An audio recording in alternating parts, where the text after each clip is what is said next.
നമസ്കാരം. 2025 അങ്ങനെ കഴിയാൻ പോവുകയാണ്. 2025 എന്ന് പറയുന്നത് ഓട്ടോമൊബൈൽ ഫീൽഡിൽ വളരെയധികം ചലനങ്ങൾ ഉണ്ടാക്കിയ ഒരു വർഷം തന്നെയാണ്. ഇന്നത്തെ ബ്ലോഗിലൂടെ നമ്മൾ ഡിസ്കസ് ചെയ്യാൻ പോകുന്നത് 2025 അവസാന ഘട്ടം എന്ന് പറയുന്ന 2025 നവംബർ മാസത്തിൽ ഏറ്റവും കൂടുതൽ വിറ്റ വാഹനം ഏതാണ്, 1 മുതൽ 10 വരെ വാഹനം വിറ്റ നമ്പറിൻ്റെ അടിസ്ഥാനത്തിൽ നമ്മൾ വാഹനങ്ങളെ റാങ്ക് ചെയ്യാൻ പോവുകയാണ്. തീർച്ചയായിട്ടും ഈ ഒരു കോണ്ടന്റ് ഉപകാരപ്രദമാകും എന്ന് വിശ്വസിക്കുന്നു. എൻജിൻ ബേയുടെ മറ്റൊരു ബ്ലോഗിലേക്ക് ഏവർക്കും ഹാർദമായ സ്വാഗതം. നമ്മുടെ ബ്ലോഗും നമ്മുടെ ഇത്തരത്തിലുള്ള ഇൻഫർമേറ്റീവ് ആയിട്ടുള്ള വീഡിയോസൊക്കെ നിങ്ങൾക്ക് ഉപകാരപ്രദമാകുന്നുണ്ടെങ്കിൽ തീർച്ചയായിട്ടും നമ്മുടെ ചാനലിൽ നിന്ന് സപ്പോർട്ട് ചെയ്യുക, സബ്സ്ക്രൈബ് ചെയ്യുക, മാക്സിമം ലൈക്ക് ചെയ്യുക, ഷെയർ ചെയ്യുക, കമൻറ്റ് ചെയ്യുക. സ്ഥാനത്ത് എത്തിയിട്ടുള്ളത് മാരുതി സുസുക്കിയുടെ കോമ്പാക്ട് SUV ആയിട്ടുള്ള 1.5 ലിറ്ററിൽ എഞ്ചിൻ വരുന്നത് കൊണ്ട് മാത്രം GSTയുടെ ബെനിഫിറ്റ് കാര്യമായിട്ട് ലഭിക്കാതെ പോയ ഒരു വാഹനം മാരുതി സുസുക്കി ബ്രസയാണ്.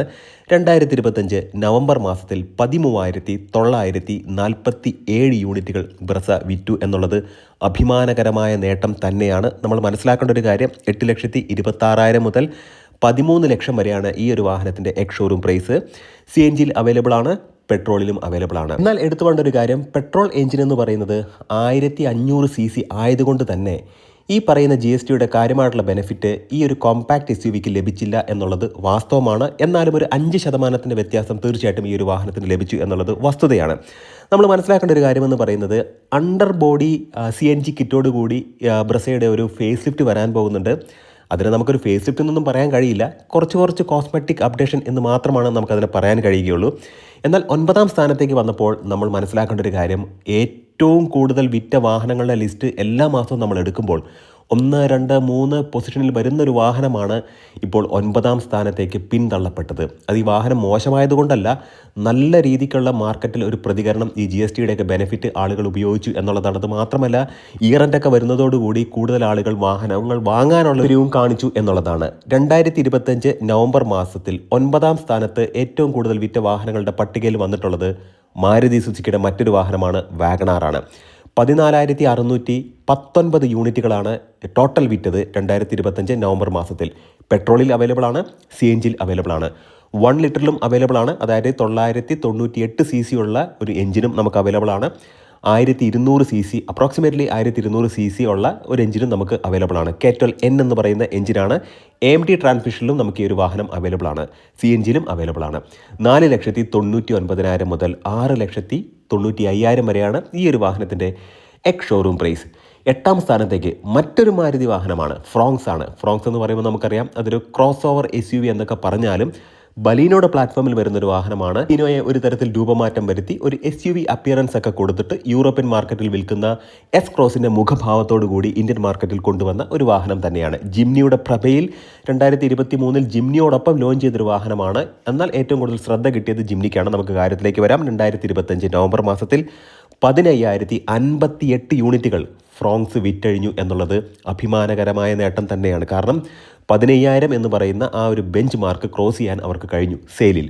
ഇനി ഈ ഒരു വാഹനത്തിലേക്ക് നമ്മൾ നോക്കുകയാണെന്നുണ്ടെങ്കിൽ CNGയിലും അവൈലബിൾ ആണ്, പെട്രോളിലും അവൈലബിൾ ആണ്. ഡീസൽ ഇല്ല. മാരുതി സുസുക്കിക്ക് 2020 ശേഷം ഒരു വാഹനങ്ങളിലും ഡീസൽ ഇല്ല എന്നുള്ളത് എടുത്തു പറയേണ്ട ഒരു കാര്യം തന്നെയാണ്. 6,85,000 മുതൽ 11,98,000 വരെയാണ് ഈ ഒരു വാഹനത്തിൻ്റെ എക്സ് ഷോറൂം പ്രൈസ്. ടർബോ പെട്രോളിലും അവൈലബിൾ ആണ്. അത് മാത്രമല്ല 1.2 നാച്ചുറലി ആസ്പിറേറ്റഡ് 4 സിലിണ്ടർ K12N എന്ന് പറയുന്ന എഞ്ചിനിലും ഈ ഒരു വാഹനം അവൈലബിൾ ആണ്. ഈ 7ാം സ്ഥാനത്തേക്ക് വരുമ്പോഴത്തേക്കും ഇതൊരു മാരുതി അല്ലാത്ത ഒരു വാഹനമാണ്. അതായത് ഒരു നോൺ മാരുതി വാഹനം എന്ന് നമുക്ക് പറയാം. ഇത് മഹീന്ദ്രയുടെ സ്കോർപിയോ ആണ്. സ്കോർപിയോ എന്ന നെയിം പ്ലേറ്റിൽ വരുന്ന 2 വാഹനങ്ങളുടെ ടോട്ടൽ ആയിട്ടുള്ള ഒരു നമ്പറാണ് നമ്മളിവിടെ കാണിക്കുന്നത്. 15,616 യൂണിറ്റുകൾ. സ്കോർപിയോ ക്ലാസിക്കും സ്കോർപിയോ Nഉം രണ്ടും കൂടെ ചേർത്തിട്ടാണ്. സ്കോർപിയോ ക്ലാസിക് എന്ന് പറയുന്നത് നമുക്കറിയാം ഡീസലിലും മാനുവൽ ട്രാൻസ്മിഷനിലും മാത്രമാണ് അവൈലബിൾ ആയിട്ടുള്ളത്. സ്കോർപിയോ Nലേക്ക് വരുമ്പോഴത്തേക്കും കുറച്ചും കൂടെ വാഗണാറിൻ്റെ പിൻവശത്തോട് സാദൃശ്യമുണ്ട് എന്ന് നമുക്ക് പറയാം. എന്നാൽ പോലും ഈ ഒരു വാഹനം ഡീസലിൽ അവൈലബിൾ ആണ്, പെട്രോളിൽ അവൈലബിൾ ആണ്. അത് മാത്രമല്ല ഓട്ടോമാറ്റിക് ട്രാൻസ്മിഷനിലും ഈ ഒരു വാഹനം അവൈലബിൾ ആണ്. നമ്മൾ വിലയിലേക്ക് വരുമ്പോഴത്തേക്കും 12,98,000 മുതൽ 16,70,000 വരെയാണ് ക്ലാസിക്കിൻ്റെ വിലയെങ്കിൽ സ്കോർപിയോ Nലേക്ക് വരുമ്പോഴത്തേക്കും 13,20,000 മുതൽ 24,17,000 വരെയാണ് ഈ ഒരു വാഹനത്തിൻ്റെ എക്സ് ഷോറൂം പ്രൈസ്. ഇനി 6ാം സ്ഥാനത്ത് MPV കാറ്റഗറിയിൽ വരുന്ന മറ്റൊരു വാഹനമാണ്. വീണ്ടും മാരുതി തിരിച്ചെത്തിയിട്ടുണ്ട്. ഇപ്പോൾ നമ്മൾ 10 മുതൽ 6 വരെയുള്ള സ്ഥാനങ്ങൾ നോക്കുമ്പോൾ അതിനകത്ത് ഒരേ ഒരു വാഹനം മാത്രമാണ്, അല്ലെങ്കിൽ ഒരേ ഒരു നെയിം പ്ലേറ്റിൽ വരുന്നൊരു വാഹനം എന്ന് പറയുന്നത് മഹീന്ദ്രയുടെ ആയിരുന്നു, ബാക്കി എല്ലാം മാരുതിയുടെയാണ്. അപ്പോൾ 6ാം സ്ഥാനത്ത് എർട്ടിഗയാണ്, MPV ആണ്. ഈ ഒരു വാഹനം കൂടുതൽ ടാക്സി പർപ്പസിന് വേണ്ടി ആളുകൾ ചൂസ് ചെയ്യുന്നുണ്ട്. പെട്രോളിൽ അവൈലബിൾ ആണ്, CNGയിലും അവൈലബിൾ ആണ്. 16,197 യൂണിറ്റുകൾ 2025 നവംബർ മാസത്തിൽ മൊത്തത്തിൽ അവർക്ക് വിൽക്കാൻ കഴിഞ്ഞിട്ടുണ്ട്. ഈ ഒരു വാഹനത്തിൻ്റെ എക്സ്-ഷോറൂം പ്രൈസിലേക്ക് നമ്മൾ നോക്കുമ്പോഴത്തേക്കും 8,80,000 മുതൽ 12,94,000 വരെയാണ് എക്സ്-ഷോറൂം പ്രൈസിൻ്റെ പ്ലേസ്മെൻറ്റ് എന്ന് പറയുന്നത്. ഇനി 5ാം സ്ഥാനം, ഞെട്ടിക്കുന്ന ഒരു വാർത്ത എന്ന് നമുക്ക് പറയാം. വളരെ തമാശയായിട്ട് ഞാൻ പറഞ്ഞാൽ പോലും തീർച്ചയായിട്ടും അത് അതിശയിപ്പിക്കുന്ന ഒരു കാര്യമാണ്. നമ്മൾ എപ്പോഴും നോക്കുമ്പോഴത്തേക്കും ഹ്യുണ്ടായി എന്ന് പറയുന്ന കാർ ബ്രാൻഡ് 2ാം സ്ഥാനത്ത് നിന്ന് ഒറ്റയടിക്ക് 4ാം സ്ഥാനത്തേക്ക് മാറി എന്നുള്ളതാണ്. പക്ഷേ ഇപ്പോഴും അവർക്ക് സെയിൽ ഏറ്റവും കൂടുതൽ കിട്ടുന്നത് ക്രെറ്റയിൽ നിന്ന് തന്നെയാണ്. ഇപ്പോൾ ക്രെറ്റ നോക്കുമ്പോഴത്തേക്കും മിഡ് സൈസ് SUV സെഗ്മെൻറ്റിലെ കിങ് എന്ന് പറയാം. ഏത് വാഹനം ആ ഒരു സെഗ്മെൻറ്റിൽ ഇറങ്ങിയാലും ക്രെറ്റ റൈവൽ എന്നാണ് പറയുന്നത്. അപ്പോൾ ക്രെറ്റ എന്ന് പറയുന്ന വാഹനം ഇവിടെ 5ാം സ്ഥാനത്താണ് വന്നിട്ടുള്ളത്. എപ്പോഴും നമ്മൾ നോക്കുമ്പോഴത്തേക്കും 1, 2, 3 സ്ഥാനത്തിൽ ഈ ഒരു വാഹനം വരാറുണ്ടായിരുന്നു. പക്ഷേ ഇത്തവണ 5ാം സ്ഥാനത്തേക്ക് മാറി എന്നുള്ളതാണ്. 2025 നവംബർ മാസത്തിൽ 17,344 യൂണിറ്റുകൾ ടോട്ടൽ അവർക്ക് വിൽക്കാൻ കഴിഞ്ഞിട്ടുണ്ട്. പെട്രോളിൽ അവൈലബിൾ ആണ്, ഡീസലിൽ അവൈലബിൾ ആണ്, ഇലക്ട്രിക്കിൽ അവൈലബിൾ ആണ്. ടർബോ പെട്രോൾ ആയിട്ടുള്ള N-ലൈൻ എന്ന് പറയുന്ന മറ്റൊരു ഓപ്ഷനും അവർക്കുണ്ട്.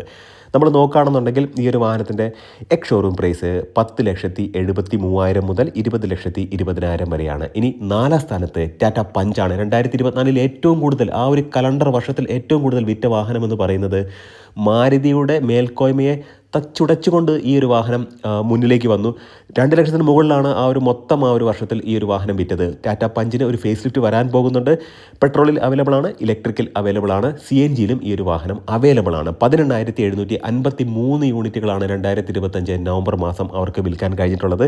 ഈ ഒരു വാഹനത്തിൻ്റെ എക്സ്-ഷോറൂം പ്രൈസിലേക്ക് നമ്മൾ നോക്കുകയാണെന്നുണ്ടെങ്കിൽ പെട്രോൾ വേരിയൻറ്റിന് 5,50,000 മുതൽ 9,30,000 വരെയാണ് അതിൻ്റെ എക്സ്-ഷോറൂം പ്രൈസ് പ്ലേസ് ചെയ്തിട്ടുള്ളത്. ഇനി ഇലക്ട്രിക്കിലേക്ക് വരുമ്പോഴത്തേക്കും 9,99,000 മുതൽ 14,44,000 വരെയാണ് ഇലക്ട്രിക്കിൻ്റെ ഒരു എക്സ്-ഷോറൂം പ്രൈസ്. അതിൽ ലോങ് റേഞ്ചും ഉണ്ട്, മിഡ് റേഞ്ചും ഉണ്ട്. 3ാം സ്ഥാനത്തേക്ക് പ്രീമിയം ഹാച്ച് ബാക്ക് സെഗ്മെൻറ്റിൽ വരുന്നൊരു വാഹനം, അങ്ങനെ പറയാൻ പാടില്ല കാരണം അതിൻ്റെ പ്രീമിയം നേച്ചറൊക്കെ നഷ്ടപ്പെട്ടു. K12N എന്ന് പറയുന്ന എഞ്ചിനൊക്കെ വെച്ചിട്ട് ഈ ഒരു വാഹനം വരുമായിരുന്നെങ്കിൽ മികച്ചൊരു വാഹനമായി മാറിയേനെ. പക്ഷേ ഇപ്പോൾ Z12E എന്ന് പറയുന്ന 3 സിലിണ്ടർ, ഇത് ഭാവിയിൽ മാരുതി സുസുക്കിയുടെ സീരീസ് ഹൈബ്രിഡ് ടെക്നോളജിയിൽ വാഹനങ്ങൾ വരുമ്പോൾ അവിടെ ഒരു ജനറേറ്ററായിട്ട് നിൽക്കേണ്ട ഒരു എഞ്ചിൻ, അല്ലെങ്കിൽ അത്തരത്തിലുള്ള ഒരു മെക്കാനിക്കൽ പാർട്സിനെ എടുത്തിട്ട് ഒരു എഞ്ചിനായിട്ട്, അല്ലെങ്കിൽ ഒരു എഞ്ചിൻ തന്നെ പറയാം, അതിനെയാണ് ഇപ്പോൾ ഈ പ്രീമിയം ആയിട്ട് നിന്നിരുന്ന സ്വിഫ്റ്റിൽ യൂസ് ചെയ്തത്. ഇപ്പോൾ നമ്മൾ നോക്കുകയാണെന്നുണ്ടെങ്കിൽ അങ്ങനെയൊക്കെ പറഞ്ഞാൽ പോലും 24 മുകളിൽ മൈലേജ് ക്ലെയിം ചെയ്താലും പ്രാക്ടിക്കലി കിട്ടുന്നത് അത്രത്തോളമൊന്നുമില്ല, 19 കിലോമീറ്ററൊക്കെയാണ്.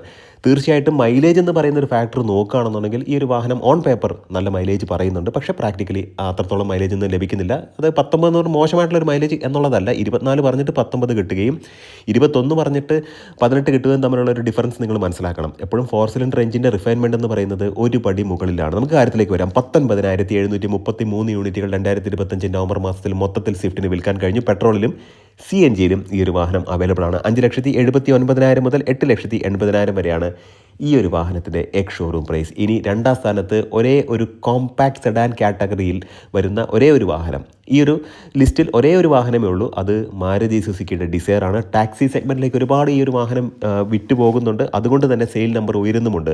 പെട്രോളിലും അത് മാത്രമല്ല CNGയിലും ഈ ഒരു വാഹനം അവൈലബിൾ ആണ്. Z12E എന്ന് പറയുന്ന 3 സിലിണ്ടർ എഞ്ചിൻ തന്നെയാണ് ഇവിടെയും ഉള്ളത്. 21,082 യൂണിറ്റുകൾ 2025 നവംബർ മാസം ടോട്ടൽ ഡിസയറിന് വിൽക്കാൻ കഴിഞ്ഞു. 6,26,000 മുതൽ 9,31,000 വരെയാണ് ഈ ഒരു വാഹനത്തിൻ്റെ എക്സ്-ഷോറൂം പ്രൈസ്. 1ാം സ്ഥാനത്ത് ടാറ്റയുടെ 5 സ്റ്റാർ റേറ്റഡ് ആയിട്ടുള്ള ഒരു വാഹനം തന്നെയാണ്. കോമ്പാക്ട് SUV ആണ്.